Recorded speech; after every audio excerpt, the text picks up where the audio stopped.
Coming up on today's Locked On Senators, Marc Methot is back with a complete Stanley Cup playoff preview.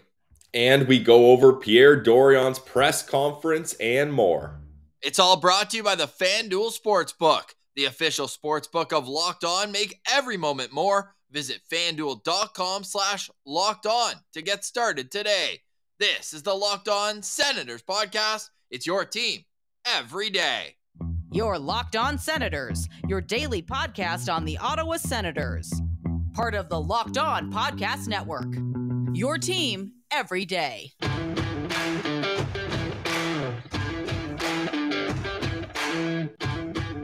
I'm Jake Sanderson, and you're listening to Locked On Senators podcast. I'm Tim Stützle, and you're listening to the Locked On Senators podcast.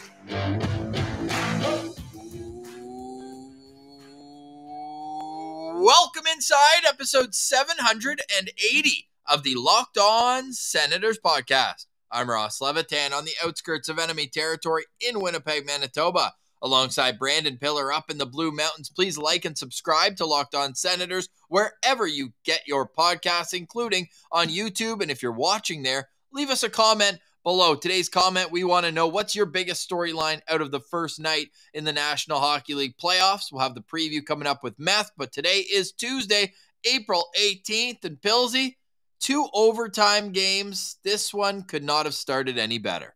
I love playoff hockey. This was a night you just sit down on your couch and enjoy. I mean, I feel like the Dallas Stars are always involved in multiple overtimes whenever they go to the playoffs, and I mentioned it. The Wild Stars series is one of the ones I'm going to be following closely. And for me, that was the game of the night. That had back and forth action. Neither team really kind of took over that game. I mean, it went to double overtime, and ultimately the Minnesota Wild take game one. But all of the games were pretty good, in my opinion.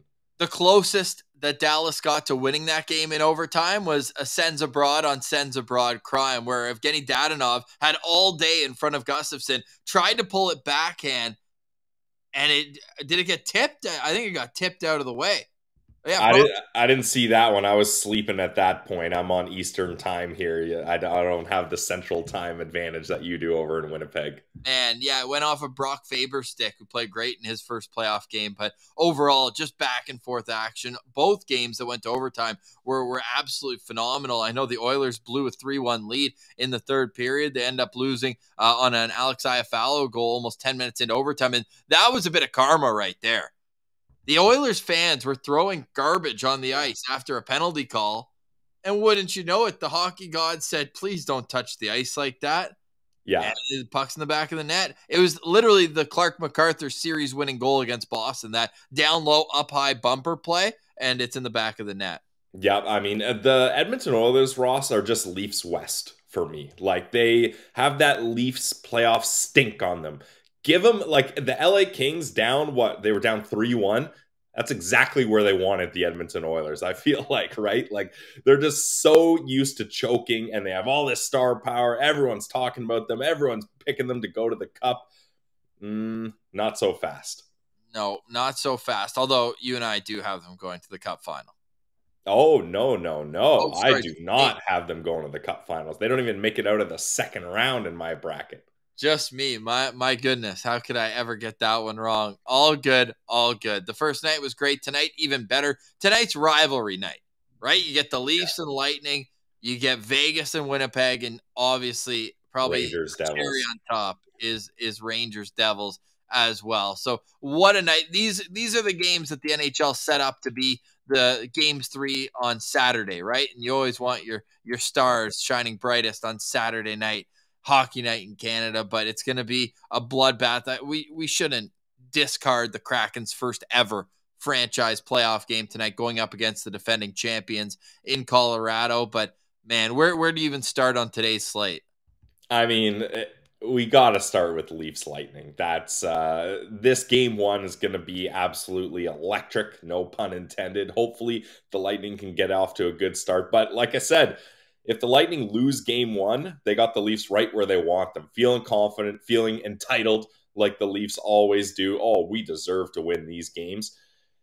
we'll see how it goes. But the Lightning team has not impressed me very much lately, Ross. So hopefully they can flip the switch and get into playoff mode here. Yeah, hopefully flip the switch is becoming an evergreen statement. And maybe I'm noticing it now because for anyone who's like, why are you laughing? It's not funny. Everybody says it. I've been known to say switch the flip every once in a while. Yeah. I get put in a mental pretzel there, but now I'm seeing it more and more. Maybe it is because it's playoff time, right? Everybody is flipping the switch to get into playoff mode. So hopefully tonight's games are no different. I'm not going to be stressed one way or another. I don't know how the Leafs game's going to go, but game ones aren't the problem. No, not at all. Yeah, not at all. We're looking forward to getting Mess take on this. And if you're wondering, hey, Locked On Senators, come on, fellas, you haven't even mentioned anything to do with the Senators. You're 6 minutes into the show. Well, it's playoff time right now, and we're hockey fans at the core of it all. And with so many Sens abroad in action, we will kind of touch on it from a Sens perspective. Heck, I just compared the overtime goal last night to Clark MacArthur in 2017. So you're getting kind of a Sens angled full league view here on Locked On Senators, especially over the next couple of weeks here before we get into our exit interviews where we're going to kind of go through each player on the Sens roster and wonder, how we thought their season went, what should be next for them, so on and so forth. We also have draft rankings coming up in the next few weeks, but this is almost like an interview week here. We have Marc Methot on today. Tomorrow, Pilsy, Everyday Sens will join us. The preeminent Sens blog, right? Like this guy works so hard. He gets all the clips up, and we're looking forward to having Brendan back on the show too. Oh yeah, he's amazing what he does. His graphic design skills are second to none, in my opinion. Well, maybe you, Ross. You're right. You're right there. You're right there. But yeah, it'll be good to talk to Brendan as we'll get his thoughts on how this season went. And if you ever need clips or info or anything, he's usually right on top of it. So definitely stick tabs to a good content creator there. And then on Thursday, David Foote will join the show. We'll wrap up Belleville season. Who's knocking on the door to the National League? And who did he expect a little bit more from? We'll ask him those questions on Thursday. And then Friday, Ian Mendez back on Locked On Senators. That means I got to get my trivia going. That means it's trivia time for Ian Mendez. His article today, by the way, I thought was very fair, talking about how in Ottawa, we can't keep having these worries about demanding playoffs. Like this has to be out in the open, that playoffs have to be the goal for next season. I don't think that's too crazy to ask after the timelines that Ian went through in his article. No, it's really not. And I think the only reason Pierre Dorion isn't doing that, Ross, is because he's done that and it's backfired on him. So I think it's, once bitten, twice shy type of thing. But as far as this franchise and fans and kind of the feeling around this team and roster is, playoffs are the goal. Like it's playoffs or bust next season. If the meaningful games thing, that was cute and that was nice. And that was a step forward from where this team was, basically the basement of the league for the last couple of years. But now they have to make the playoffs. You can't get rid of all those picks, spend all this money, have all these guys locked up and not have those aspirations. So it's time for playoffs. Like the P word is too soft now. We're doing hard playoffs. Yeah, and enough of being excited for other teams' first-round playoff series. It's time for us, and Dan pointed it out. It was just kind of a throwaway statement on yesterday's show, but it rings true. We've done 780 episodes and never covered a single Senators playoff game on Locked On Senators. To make sense of the Sens guys know that we know how to cover playoffs back in 2017, but it's been way too long, and enough of this. We're taking steps forward. Like I'm glad Ian encapsulated what I told you yesterday too, where it's like the first half of Dorion's press conference felt like they were patting themselves on the back and everything is so good. Everything's good around here. And it's like, come on, like anyone in another market is laughing at this. Yeah. It's tough, but I mean, I don't know. I guess I'm more sympathetic, but I think I am too at times. Like when I heard, especially DJ on radio, I'm like, oh, they're going the right direction. Like I get it, but they have to address head on that this is like the second or third longest streak without playoffs in the National Hockey League right now. It's tied for the second. Yeah, and it's and we're saying how good the culture is. Like That to me is, I think, what Ian's trying to encapsulate is how much slack the fans have given the organization over the last 6 years. Big time. Maybe the last 3. From when he said the rebuild is over. And I know he's gone on record, Dorion has, and said, I shouldn't have said that. I get it. But, like, that was 3 years ago, dude. Yeah, they're behind on schedule, big time, and there's no denying that. As I mean, if you go read Ian's articles, he's got the receipts of all the quotes and timelines and expectations, so you can't really argue with that. But I don't know. I'm just trying to move forward because those were painful times, and I'm not trying to look back and be like, oh, we were supposed to be in the playoffs in 2021, because I don't want to go back to the Sens of 2021, Ross. That was a tough time for us covering that team. So I'm just looking forward here. The one thing I'll say, and kind of the premise of the article, and go read it on The Athletic. We'll ask him about it, obviously, coming up on Friday. But Ian asked Dorion point blank, being like, do you understand like how much slack you've been given? Nobody in the cap era has ever lasted 6 years without playoffs. And he's like, well, I've never said playoffs. I've never said playoffs.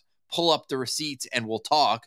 So the exact quote that Ian went back and listened to, this is a quote from Pierre Dorion, April 9th, 2019. Next year, we need to start contending for the playoffs. 2 years from now, we need to be a playoff team. 3 years from now, we need to be a team that contends in the playoffs. That was 4 years ago. So I know there's a pandemic in there. I get it. But then he's talking about how he brought in like Coburn and Gabranson, and Michael Haley said without saying it, like bring in these guys who legitimately were not good hockey players, but he brought them in for the culture. That was into him the year before saying we need to be a contending team. So anyways, I can see both sides of it. I get where you're coming from. Of the team is in a good spot. Like they have a lot of great pieces. I'm excited to see them all play together. It's unfortunate Chychrun got hurt so soon after coming to Ottawa.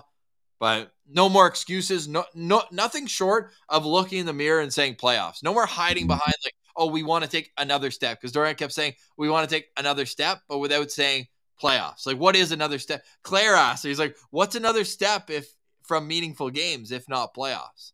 Yeah, and I mean that's a fair kind of evaluation, and I think Pierre's just waiting to see how the offseason goes. We know how Dorion works, right? He's like, don't judge me now. Judge me when I feel like I've got my roster together and training camp rolls around, which is kind of a fair statement, right? Like right now, you're looking at a rookie goaltender and a goalie with 2 blown MCLs as your crease tandem right now. So I think there's going to be some tinkering going on there, and until that's figured out, you can't really make a bold proclamation of where this team's going to go. All right. With that said, let's take Marc Methot's thoughts. Marc Methot's on Pierre Dorion's. There's something there, Ross. There is something there. Methot thoughts. We'll workshop that one. We certainly will. And then we'll get into a complete preview with him. A reminder, go check out the Locked On Senators NHL.com bracket. If you can get this stupid website to work, good on you. But Mark has put in his bracket, so come compete with us here on the Locked On Sens bracket. That's all coming up next. You are listening to Locked On Senators. Today's episode is brought to you by the FanDuel Sportsbook. It's playoffs. It's playoffs. And with playoffs come the best time of year to be on FanDuel. Why don't you go make an account right now responsibly? Go to FanDuel.com. New customers get a no-sweat first bet up to $1,000. That's bonus bets back if your first bet doesn't win. Just download the FanDuel Sportsbook app. It's safe, secure, and super easy to use. Then you can bet on everything from the money line to point scorers to shots on goal. Plus, FanDuel even lets you combine your bets for a bigger chance at bigger payouts with the same game parlay. So don't miss your chance with the no-sweat first bet up to $1,000 in bonus bets when you go to FanDuel.com/lockedon. That's FanDuel.com/lockedon to learn more. Make every moment more with FanDuel, an official sports betting partner of the Locked On Podcast Network. Today's episode is also brought to you by the GLEBE Central Pub. The GLEBE Central Pub is your number one stop in the heart of the Glebe. When you go there, you get tasty drinks, great food, and an amazing atmosphere. And I know they've got speed dating on the go. They've got battle bots. They've got Arsenal supporter groups. They've got live music. They've got comedy. There's really never a dull moment at the Glebe Central Pub. We want to thank everyone who took the shuttle this year to and from Sens games at the Glebe Central Pub. They are a hub for Ottawa Senators fans in the Ottawa area. So go check them out, grab a pint, have a bite to eat, and do it at the Glebe Central Pub, supporting local Sens fans just like you. Head there, 779 Bank Street. If you're going down to Lansdowne, you're going to Atletico Ottawa game, you're going to the 67s playoff game, go stop by at the Glebe Central Pub. When you head there, make sure you let them know that Locked On Senators sent you. It's the Glebe Central Pub. We love our friends over at the Glebe Central Pub.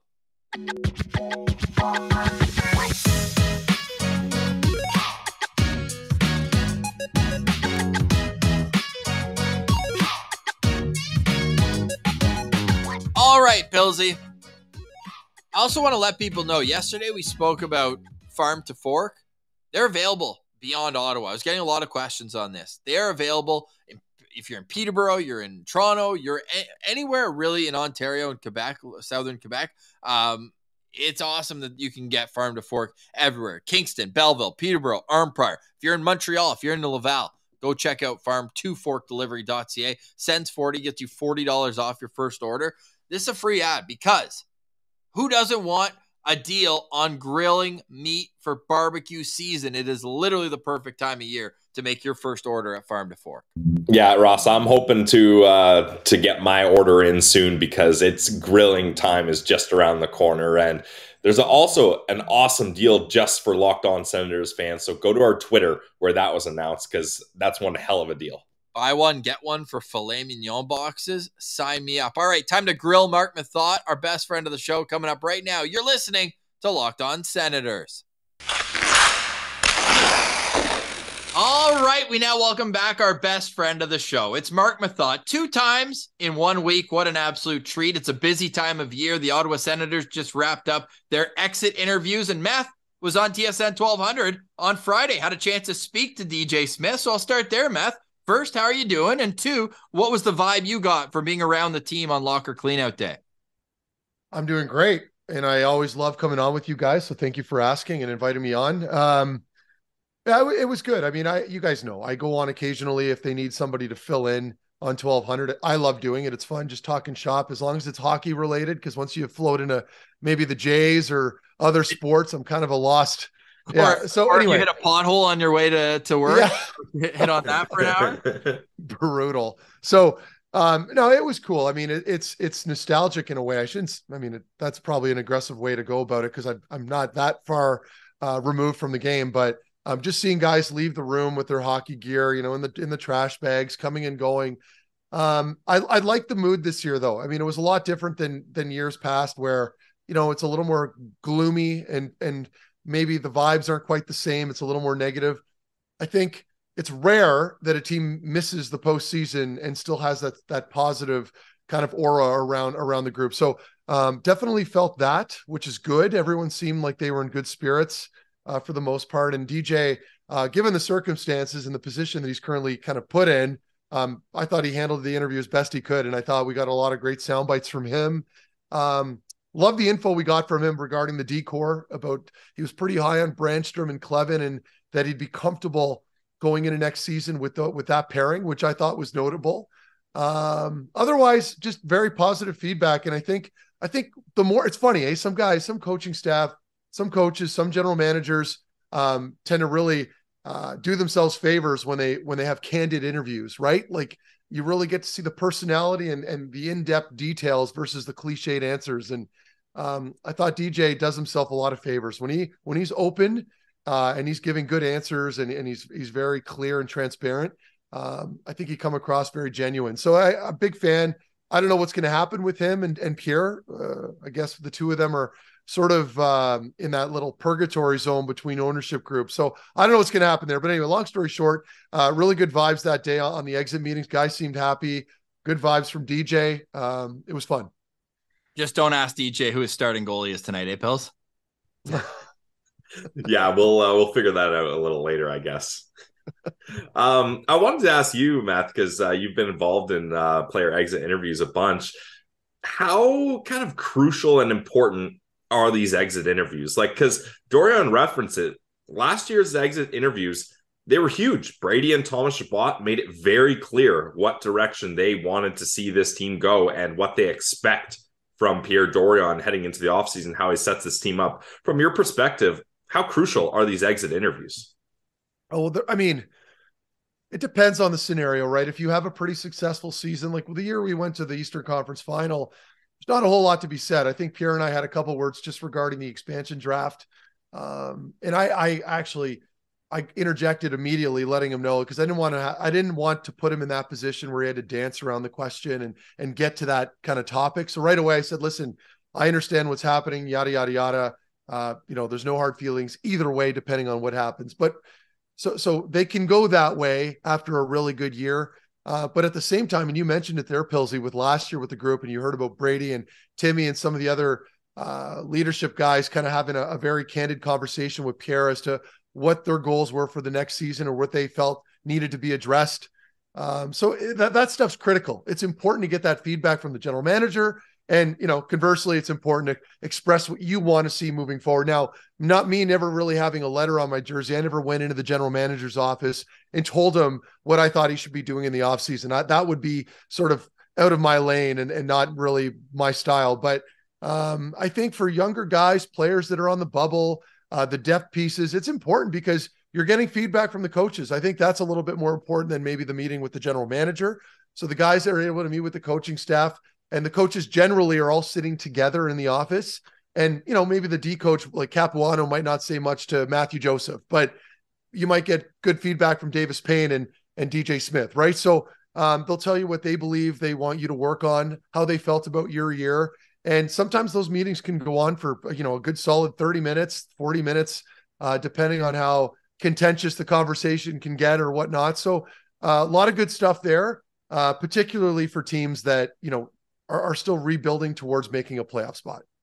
So in terms of the vibe, you said it was good, and I got that sense from Dorion as well today, but I could see the pessimistic fan being like, why are we so happy? Like the results still aren't there. Do you think that there's a fine line where, you're taking accountability for now 6 straight years without the playoffs, but also doing a bit of a sales pitch to the next owner that he wants to be the guy? Obviously, he built what is, I think, an inarguable great core that's all signed, or most of them signed long-term. Like, do you think that he did a good job of kind of walking that fine line where he took ownership of, we haven't gotten to the playoffs yet?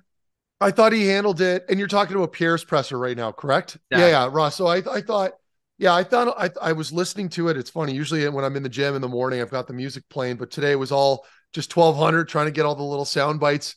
I thought he handled it very well, given the circumstances, right? And of note, he wasn't firm on DJ, right? But at the same time, I can understand that position, and he doesn't want to make any bold proclamations without really knowing what's going on, let alone his own future. So no, I thought he handled it well. I thought there's a, I don't want to say accountability, but pretty transparent on what he wanted to do over the last couple seasons and where they were at this year and what the expectations were, which I'm not even going to say the buzzword. We already know what that one is. Those types of games playing toward the later stages of this year. So no, yeah, I thought it was good. Again, and I think I speak for most people. I think everyone just wants this whole ownership situation to get sorted as quickly as possible, because we're only speaking on hypotheticals and no one really has an inside track, right?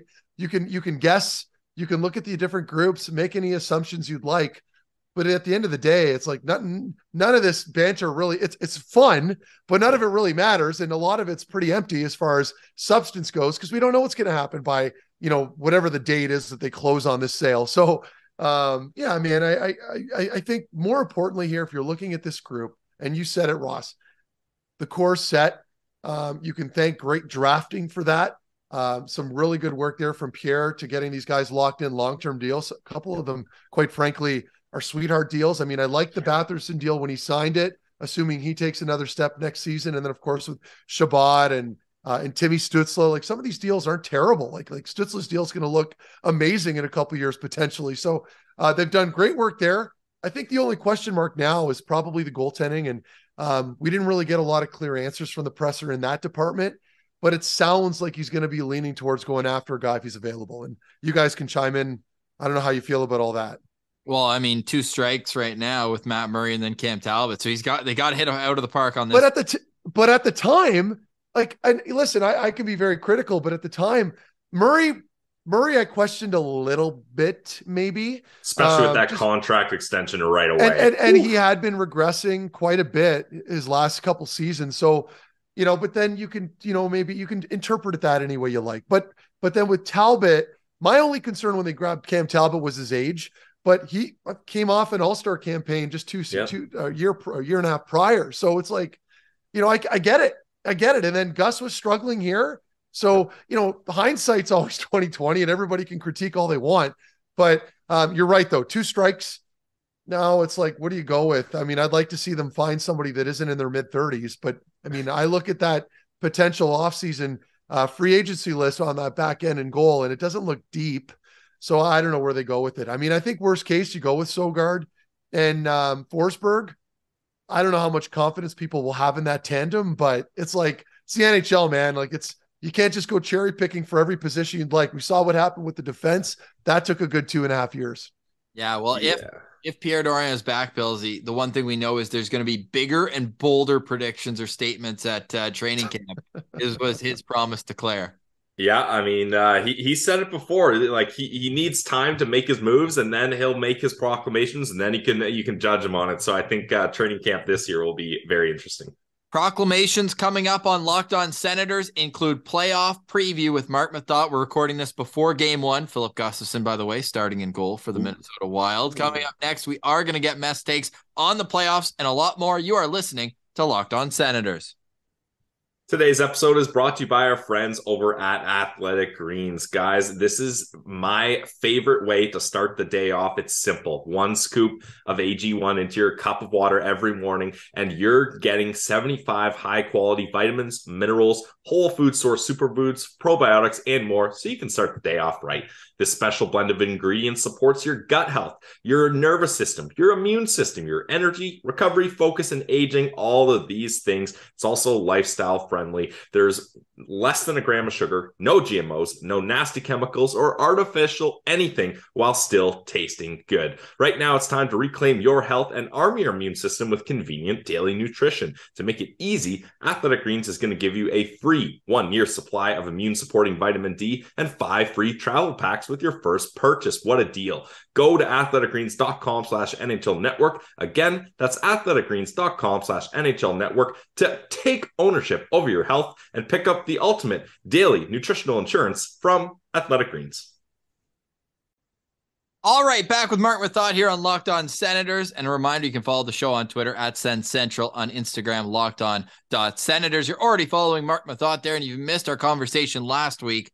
We reminisced about a couple game-winning Stanley Cup playoff goals that our guest Marc has scored. And Marc is a part of our NHL playoff bracket. You can find that on Twitter at Sens Central. And Meth, I hope your picks are a little different, because Pilsy and I did ours yesterday, and they are eerily similar. Like, very close. Similar. We couldn't even fight. We had one series going the different way in the first round. So why don't we start with the one that I'm hoping you're leaning a certain way on. Let's start with your favorite Toronto Maple Leafs and the Tampa Bay Lightning. Yeah. Okay. So that I mean, I'll tell you right now, I've got Tampa in 7. Okay. Yep. I'll just get that out of the way. I can't for the life of me sit and cheer for Toronto. So that right there is a large reason for it. So yes, I'm hoping for an upset here. I think more than ever, and I've said this to you guys already, I believe, I think the longer this series plays out, obviously this isn't breaking news, the more it'll favor the Tampa Bay Lightning. So, the starts are going to be critical starting to, on Tuesday night. I guess this is dropping on Tuesday, but Toronto, better team maybe right now, but goaltending, big question mark right there. So I don't know how much you guys want me to break it down, but to me, you look at some of the numbers, like even a guy like Kucherov, like completely unpredictable, but still put up like 113 points this year. Like they still have those little X factors. And then of course, Vasilevsky. I mean, I don't know when he runs out of runway, but for now, I'm still going to have to lean on him a little bit. If he has a great series, he can be the X factor there. And I like the back end, but Toronto made some improvements too. So Again, realistically speaking, I think Toronto probably has the edge, but I've got Toronto on my Tampa in my bracket. The question I want to ask you, Mark, is this finally the season? I feel like everybody says it every year, but man, those Tampa Bay Lightning players have a lot of miles on those legs. 3 consecutive Stanley Cup finals, and it's been that same core. Is this the season where they just, and you can't blame them, but they run out of gas? Which is easy to say right now. And that's how I felt last season. You know, I know. That's the thing. We've been saying it for years. And then look what happened. So, you can look like a genius picking the Leafs and suggesting they're going to win because, of course, the odds are favoring them right now. But honest to God, when I look at this series, it can go one of two ways. Tampa can get swept, or it can go to 7 and Tampa can win the game, right? So, win the series. Like it really can go either way. And it sounds insane, but until I see the Leafs at puck drop in that first period and see what they bring, and how Tampa plays against them, like the way they played a couple weeks ago in that it was a heated exchange, right? It was a wild game, a lot of bullshit between whistles. If Tampa can bring that again and play the heel role, make sure their role guys are playing role, in role situations where they're trying to get under Toronto's skin, try to get at Matthews. I think the head of the snake, in my opinion, is Marner. So, get at those guys as much as you can, get them off the sheet, challenge Toronto's depth scoring. You try to get them to go. So if you can try to shut down, which is easy to say, again, I can understand that this isn't also really a hot take. You shut down that top line, you're going to give yourself a real good chance to win the series. Now, you were with the Columbus Blue Jackets when they made the playoffs for the first time in franchise history. You guys finished in 7th place. We're battling kind of to the end. I know it hadn't been as long as 19 years, how long the Leafs haven't gone winning a playoff series, but right. Is there a real thing as getting in your own head about this? Because these players, like 19 years ago, Matthews was like 5 years old. Like, it's not him that they haven't made it, but can they carry that weight going into this situation? And can that be something that could be an X factor in this series? They are 100% carrying all of that weight, all of it. It doesn't matter how young some of these players are, because look at all the attention this has been getting. It's like the number one way to dunk on a Leafs fan online is just mentioning the first round, right? So the elusive first round victory, and that's not me trying to be like a hero right now looking for clicks. I'm being serious. I mean, if you're in that locker room, that is absolutely on your mind, only because you don't want to contribute to that stat for however many years it's been going on and continuing on, right? So you want to put an end to it. But I'll leave it at this because I know I don't want to go too heavy on this series alone right now, but goaltending. I mean, to me, like if Vasilevsky comes to play and you're stuck, and Samsonov's been okay, so it's hard to be too critical of his play. And then, if he goes down though, and you're relying on, Matt Murray or whatever, it could get very interesting. So I'm so stoked for this series though. And I'm going to be glued to the TV for every game. So Pilsy has already made it clear. How do you like this idea? We're going to do a man on the street thing, like video. Yeah. Pilsy has this shirt with a big smiley face that says positive Pilsy, and he's going to go down to the Leaf pile in front of Scotiabank Arena if they lose in 7. That's right. Pilsy, you're in Collingwood, right? Yeah. So I'm not too far from Toronto. I keep forgetting you're just outside of Toronto. Yeah. Okay. That's a great call. I would love that, but you need somebody to record everything. Yeah. I'll try to get a Sens Central citizen to be my cameraman, but I'm going to be like a street reporter interviewing Leafs players if it goes down to Game 7. The positive shirt just makes it for me. Is this a series you're most excited about, Matt? Yeah, 100%. I mean, I've Boston, I know I love watching them play, but I know they're going to probably make pretty easy work of Florida. So I think, they got the shits right now. Have you ever been on a team like that? They got the shits right now. I know. I read that this morning. Like some of the Olmark, Bergeron. I forget some of the other names. I didn't even write them down. I probably should have. But that again, like that is significant, and that could easily you drop maybe Boston drops tonight because of that. For that reason alone, right? Where they're all battling bugs, and then it's just going to continue to spread in the locker room. So it would be a goddamn shame. I'll say that if the series came down to that reason alone, where where they lost. So hopefully they can figure it out. I know they're deep enough, but man, we're talking significant pieces right now that are hurt or rather sick. So what's your call on this series? I'm still maintaining 5 games. I'm not going to adjust because of the bug, although I probably should. But goaltending is going to be a big factor for me in all these series. When I made these predictions, I've got Boston in 5. Pillsy, we're so far 2 for 2 down to the games played, or you got 6 actually, but I got 5 for Boston in this one. But okay. What about Carolina? Yeah, I'm going the Islanders, man. Are you with me? Because you talk goaltending. Nope. Oh, no, me neither, Meth. Yeah. Now I agree with you. Island. I agree with you about the goaltending though, because right now, like, you've got Freddie Anderson, and he's playing on a good team. He's been consistent. Freddie Lalite, they call him, for his game heroics in Toronto. Right? A bit of a concern there. So, it's hard to say. Like, for me, when I look at Carolina, I'm going to look at their back end, right? So their top 4 with Slavin and Burns, and then you got Brady Shea and Brett Pesce. Like, so I'm going to look at the decor all the time and the goalies, obviously. I'll give the edge of goaltending clearly to the Islanders in this case, but I'm still going to go with Carolina. I haven't written down how many games here. Yeah, I got them in 6. That's what I thought. So I'm going Carolina in 6. That's a bit of a hot take given the circumstances. I know a lot of people have the Islanders, but I still like Carolina. They're a good team, man. Yeah, I got Islanders in 7. Pills?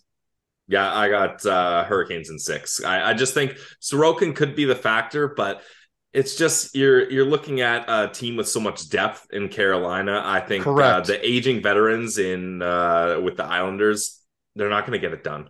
And Carolina's got, like, I keep forgetting about all these notes. Like, best Carolina, second best PK in the league. It's going to be a defensive series because Islanders sort of fit that bill too, right? But I think you just got to give them the edge with that skill set. Yes, Svechnikov hurts, no question. But one player to me, I can't just lean the other way because of that. That's fair. I like that. That's good stuff. With where are we at now? Rangers. Rangers. Okay. And I was going to ask you a question before we get to that, though, because Carolina has to be up there. Who, in your time around the league on the circuit, what's the hardest home ice advantage? Like, is there a team that you think their crowd's going to give them that boost? Everyone says Vegas all the time. I think Winnipeg, the whiteout's going to be sick back for the first time since 2019. But is there a home ice advantage that you think could tilt? When I think of a home ice advantage, like, because we played against Montreal, like, that's a passionate fan base. Played them 2 series in my tenure with Ottawa. So, no, I think right off the bat, off the top of my head, I would say Winnipeg, only because the city's kind of like, I got to be very careful here. I'll be in the bar. I know. The players' setup is a little grungy as far as the hotel goes. It'll be a fun series to watch, but we'll get to that after. But anyway, I would say Winnipeg. Devils. That, to me, Rangers Devils, that's one of the top series. I'm fired up about that one. So I'll tell you who I have briefly with one really quick point, because I know we're kind of dragging these on. It's funny, on my sheet, initially I had Jersey, only because I know how quick and fast they are and yada, yada, yada. They're fun to watch. But then I thought more about it. I thought about the lack of experience. They rely a ton on some of the younger players. And then Shesterkin, like you're talking goaltending right now. I'm going to have to lean with the Rangers. So I've got the Rangers in 7. That was an audible that I pulled last night. I initially went with New Jersey, but I mean, I think for me, other than the 2 rabid fan bases, it's exciting. It'll be an exciting brand of hockey. They've got a great rivalry there, but I'm going to go with New York. I'm going to go with the Rangers. Yeah, I got Rangers too. It's just, and I had the same kind of big point, is the experience. Like, Patty Kane added to this team, Tarasenko, and then you got guys like Zibanejad, Kreider. That back end is one of the best back ends in the league. Exactly. And you nailed it right there. But I like the point too, though, about, like, and I know I already said it, but the experience. Like, you've got some legitimate players there with real playoff experience, not just a bunch of old journeymen that happen to be on this team right now, right? So I think that's fairly significant. The only counter is the NHL is so much different now, and how are they how are these series going to be called, right? Like, are they going to be allowing a lot of stuff to go where a wily veteran can get away with? Or are they going to be pretty firm on all the sticking penalties and all the interference stuff? So that's, to me, the X factor as well with looking at some of these series. But assuming they're going to be calling it the way they historically have, letting stuff go, I'd say go with experience. Yeah, I like that. Do you agree? Mine was, if the Devils win, they're going to try to muck it up here in the trenches. You think so? Yeah, I do. Yeah, maybe. Maybe I'm off on that, but that's kind of my take on it. But I got the Rangers winning the cup, so obviously I got the Rangers. You have the come on. Okay, well, we'll get to that after. But anyway, I got Rangers winning the cup too, Meth. I just remember being a first-year player playing in a Stanley Cup series, like with Columbus in my case. It was, mind you, we played against Detroit and they were freaking sick. Like that was when they were like, Lidstrom, like you name it on the back end. I found it very overwhelming. It was like, the bright lights. Ken Hitchcock gave us this huge notepad with all this information, and it just felt like the weight of it, right? So once I got that first series under my belt, I felt pretty comfortable. So I think that's going to be a factor with a lot of these guys. Well, you've played playoff hockey at MSG too, didn't you? Or no, that was the last year before they got you. Your first. No, we played them. Well, we played them. Second round. Right. I was thinking 20 second round. Of course, 27. And it was great. I loved it. I mean, I've got them right there with Montreal. What a barn to play in. Unreal. So when Bob O'Reilly starts playing, before. Oh, dude. Ooh. And their fans are loud. Like, it's one thing to have a full building, but like they're loud and the music's loud, and it's a historic building. So yeah, big fan. I like it. All right, let's get to the West. Where do you want to start, Pill? May as well start with that series we already mentioned, the Western Conference champion Vegas Golden Knights, Mess alma mater, we could call it basically there, against Winnipeg. Where are you going with this one? Well, okay. I see that we're running out of. We got about 8 minutes. Oh no, we're good. I'm extending it. Okay. Good. Take short here. It's the playoffs. Wonderful. I've got Vegas in 5. Now, I know it's bold, very bold, spicy. Now I'm saying Vegas in 5 because to me, they're sort of a dark horse. They've kind of flown under the radar a little bit this season. Now, I'm not going to pretend like I'm sitting up watching Vegas games every single night, but I've seen enough. And I just love their back end. Again, I'm biased here. I'm always looking at decors, and I've always been under the assumption that if you have a strong back end, you're going to get some success in the postseason. But like Martinez, Pietrangelo, McNabb, Shea Theodore, like the top 4 right there. You got White Cloud and Haig on your bottom pairing. Like it's nice. Pretty good. Yeah. So anyway, I like that. Now, my concern, do we have any updates on Stoney? Is Mark Stone? He's in. So he is in fact in. Yep. Yeah. So you got between Eichel and the rest of them up front. I mean, I think I've also got them down as a win because I just want to watch them play. Like I really do want to see what they can do. Like imagine them in Edmonton or, like I just love the potential here. So anyway, I'm going to go with Vegas in 5. That's my bet. He's going to go nuts when you hear what you got, where Pillsy's got the Jets going this year. Yeah, I got the Jets going far here, but it's all on the back of Connor Hellebuyck. Like Connor Hellebuyck, he is one of those goalies that I agree. You could put a peewee team in front of him and he could win you a playoff series. Like he is so incredible when he is dialed in. I think he's one of the best goalies in the league, and he's shown that. I mean, Ross, how many games in a row did he play for the Jets down the stretch? It was like 15, and they were all pretty much do or die games. Yeah. But they weren't that, like the second half of Winnipeg's year wasn't great, was it? Like I remember, no, they were worse than Ottawa. They're worse than Ottawa. So, but that goes to my point that it doesn't matter how bad the team plays. Hellebuyck can prop this team up, and I just think fair enough. They have a lot of depth, and it's got to click there eventually. Like this team on paper, I've always said, is one of my favorite rosters in the league. They have guys in every position. I like the back end. Hellebuck's a Vezina caliber goalie, and then go ahead. Has Ehlers played any games since the Hartman hit? So I haven't even been paying attention. That's the big story here. Obviously, they held him out at game 82. It didn't matter. Yeah. And then, so he practiced before practice yesterday, but not with the team. He said after the game, he goes, I'm 100%. I'm ready to go. Ooh. And then Rick Bowness said he's day to day, and he might stay with a non-contact on tomorrow. That was an X factor for me. I mean, he's so friggin' talented, right? So anyway, okay. Well, that's bold of you, Pilsy. I mean, Perfetti's never played a playoff game. He's 21 years old, and hasn't played in half the year, but he's working his way back. They'd probably have to go one round further, but I mean, skill-wise, he's obviously an upgrade on guys in the bottom 6. But yeah, I think that's going to be kind of a meat and potatoes series if the Jets are going to do well, or it might be quick if the Eichels and Stones can come. And obviously a little bit extra for Mark Stone, hometown kid in Winnipeg, and obviously he'll want to show well here and make it a quick series. for his team. All right, so I got Winnipeg winning that series, but then losing to Edmonton pretty quickly in the next one. Edmonton, LA, what do you got there? Is this McDavid's year? Yeah, I've got them a lot like I have Tampa winning that first round against Toronto. For me, Edmonton, I just want to see them. I want to see them win. I've got them going all the way.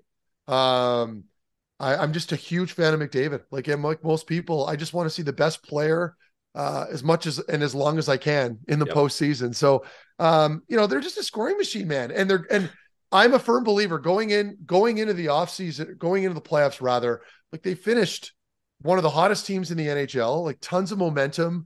They can score goals, incredible power play. Their special teams is great. They can play a little tough too. They've got some role guys. I've got them. I've got them in 4 games. I'm like, why pussyfoot around this? I could give them a token loss in there, put it to 5 or maybe even 6. But I want to be bold here with Los Angeles. I think they're going to have their number this year, and I'm going to go 4 straight. Oh, all right. We didn't have any sweeps going. We didn't have any sweeps in the first I've round. got 1 sweep, and it's that series. Okay. Yeah. That actually should have been a prerequisite, Pillsy. We should have had to pick 1 sweep because we're not like Meth and being fence sitters usually. So, we want to be firm on this show. Yeah. Well, fair. I almost did it in this series, but you know what? I gave the old courtesy Seattle home win, either game 3 or even game 4. I got Colorado in 5. You think that one's going to be pretty quick? Yeah, I got Colorado in 6. Okay, you're giving them 2. Yeah. Yeah. Well, I don't know. I mean, no Landeskog, great. And that's big. Minnesota can play. Like they can play. And Seattle. So I have to give Seattle. Well, we're talking about right Colorado, now. Seattle. That was excuse me. Oh, excuse me. Around there pretty quick. Wow. Brain fart there. And I even have it written down in front of me. Yeah, no, I've got Colorado in that series and I have them in 6. I'm not wavering on that pick. No, I like that. Yeah, that's the thing. It's pedigree. You've got Seattle in a team that doesn't have any experience. Well, I shouldn't say no experience. They're an incredibly well-balanced group, but Colorado's been there and they know what it takes. The experience is a big one in the postseason. I cannot stress that enough. So that's why I'm doing what I'm doing. No, I like it. And Seattle's goaltending is among the worst in the league. Like they can't really get much out of Grubauer or Jones here. But our guy Joey Dax, Ross, maybe he gets in and changes things up. But I got Colorado in 5. I do want to see 1 home win for the Kraken fans, so they deserve that. That's fair. I like that. And who are they going to play in the next round? Is it going to be it's going to be Dallas again? They played them in the second round in the COVID bubble. And I have Dallas. I have to cheer for them for obvious reasons, but I've got Dallas in 6. It's another 6 right there. I don't know. They have a really nice blend of young, like impactful youth, I should say, guys that can put up numbers. Robertson's fantastic. Heiskanen's fantastic. Ottinger's a great goaltender. And I think mix that in with some of their vets that they have, the guys that just genuinely are desperate to win at this point in their careers. I like Dallas. What's something about one of the players from your time there that maybe our fans wouldn't know? I know you played a bit with Miro and maybe some Miro. Things changed a lot, but yeah, no, Miro, very quiet, a lot like Sanderson. I mean, as far as their personalities go, like just very humble, very quiet, incredible skater.